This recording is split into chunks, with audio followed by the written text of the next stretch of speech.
I'm Heath Lambert, and you're listening to Marked by Grace, a podcast applying the grace of Jesus to all of life.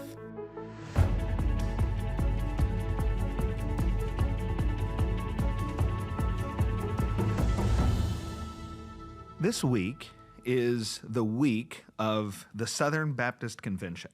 That is the week when representatives of America's largest Protestant denomination are going to send representatives, we call them messengers, to Southern California and Anaheim to do convention business for a series of days and make crucial decisions. This meeting is, of course, happening in the aftermath of the release of the sexual abuse report detailing sexual abuse and sexual abuse cover-up from some of the leaders in the executive committee, that is in the Southern Baptist Convention apparatus. There are a lot of decisions that Southern Baptists need to make. There are a lot of realities on the line. There is a lot of disagreement, a lot of tension. So much is at stake this week. And on this week of the Southern Baptist Convention, I want to talk about the death of the Southern Baptist Convention. I want to talk about the fact that the Southern Baptist Convention is in more peril than at any time I have ever seen in my life.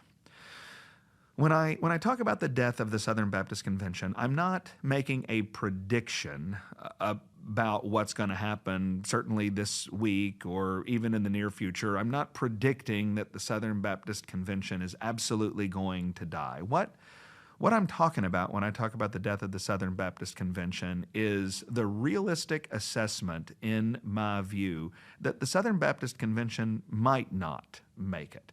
Certainly, the Southern Baptist Convention does not have to make it. As we confront this moment of peril, as we confront this season of danger and division, it certainly is the case that it doesn't have to make it. There's no rule that the Southern Baptist Convention has to survive this crisis. And realistically, we need to be honest and admit that we really could be at a point where the Southern Baptist Convention is toast. We could have passed that point already.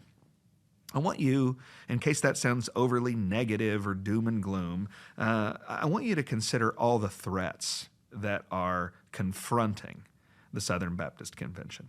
First of all, in the aftermath of the release of the report on sexual abuse, there is the virtual guarantee of terrible legal liability and massive lawsuits. Now, I want to be very clear.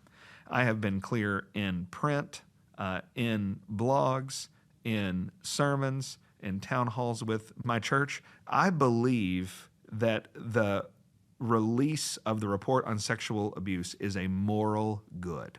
I believe it is a good thing when the darkness is exposed to light. I hate sexual abuse.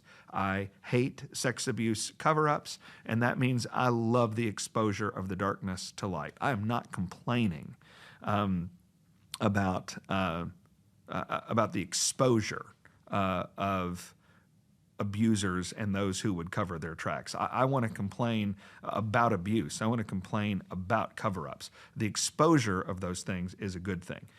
As true as that is, it is just a legal reality that in the world in which we are now living, there are people who are going to pursue the Southern Baptist Convention for damages. Those damages could be quite expensive, and they truly could cripple the ability of the Southern Baptist Convention to operate. So that's just a threat.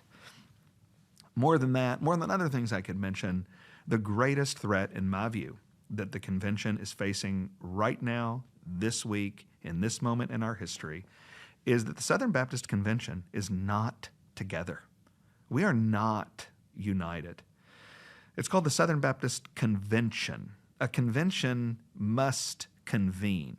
I'm telling you, everything I'm seeing online, everything I'm seeing on social media is that Southern Baptists from around the country are not coming to Anaheim to convene.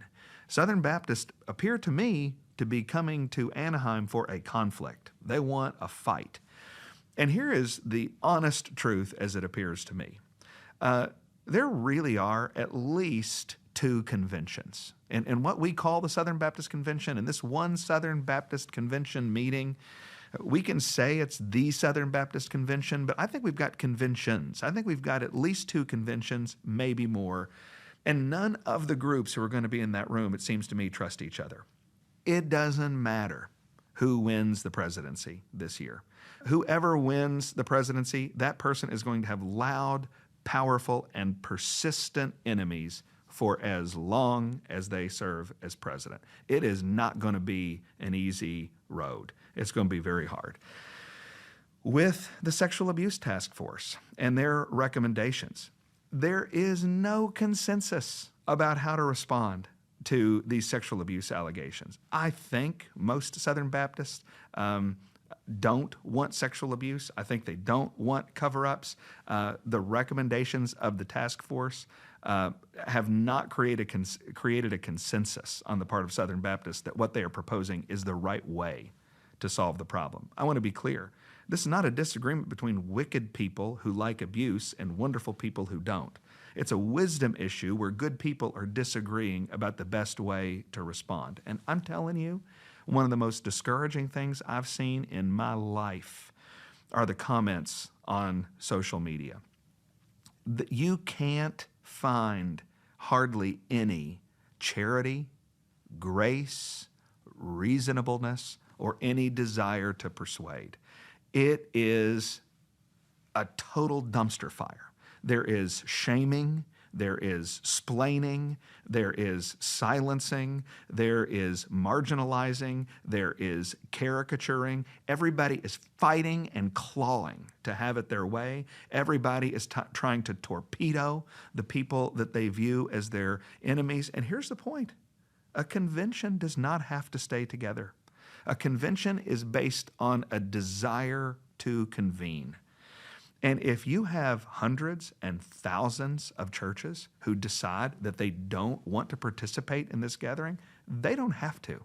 And I'm telling you, we are at a point where we are going to begin to see lots of churches, hundreds of churches, thousands of churches decide they don't need to be a part of this. They don't need to go down with this ship. They don't need to be a part of the arguing. They don't want to do it, and they're not going to do it. I'm not making a prediction, as I said at the very beginning. I'm just being very realistic that a convention, this convention, the Southern Baptist Convention, is a delicate thing.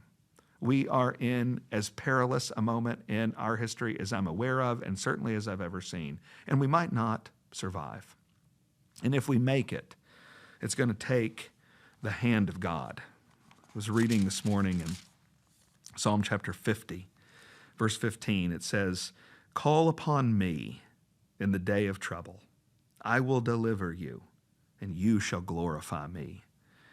That passage hit me like a ton of bricks. I'm telling you, for the Southern Baptist Convention, this is the day of trouble. And we need to call on the Lord and ask for his deliverance and pray that we would have the opportunity to glorify him for the good things that he's going to do in our convention. It is going to take a work of God for the convention to make it on the other side of this. It's going to take a lot more than we have seen. It's going to take leadership that we haven't seen. It's going to take conviction that we haven't seen. It is going to take a move of God. I want to be really hopeful. I don't want to be overly negative. I don't want to sound overly apocalyptic. I think there's a hopeful word, even as we look at this serious day in the history of the Southern Baptist Convention. It's a word from Jesus himself in Matthew chapter 24, verses 13 and 14.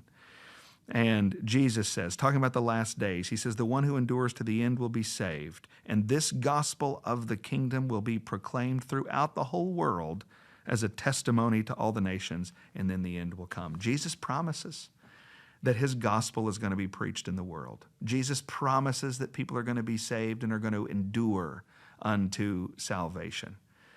This is good news. The future of the Southern Baptist Convention has nothing to do with the future of the good news of Jesus Christ. God doesn't need the Southern Baptist Convention. God is going to accomplish his mission at your church, in your town, and across the world with or without the Southern Baptist Convention. He doesn't need us. I have to tell you personally, I really want the Southern Baptist Convention to make it. I really want the Southern Baptist Convention to be used of God in a great and a new and a powerful and a fresh work. I'm willing to work, to do my part to see that it happens. I'm going to invest this week in the convention this week and do everything I can to help. But God doesn't need us. And with or without the convention, we're going to have His grace to preach the good news to the ends of the earth, and good news neighborhood to neighborhood in our towns. For me, that's here in Jacksonville, and it'll be true for you where you are. If we are going to see God do a great work in the Southern Baptist Convention, everyone online with all their harsh and their bitter and their divisive comments, if you think you're showing up to Anaheim to fight and claw and to have your way, everybody else is thinking that too, and we're in for a train wreck. I think for me and my house, instead of figuring out how we can win, instead of figuring out how we can destroy our enemies, we need to pray. We need to beg for a move of God that brings purity, safety, humility, repentance,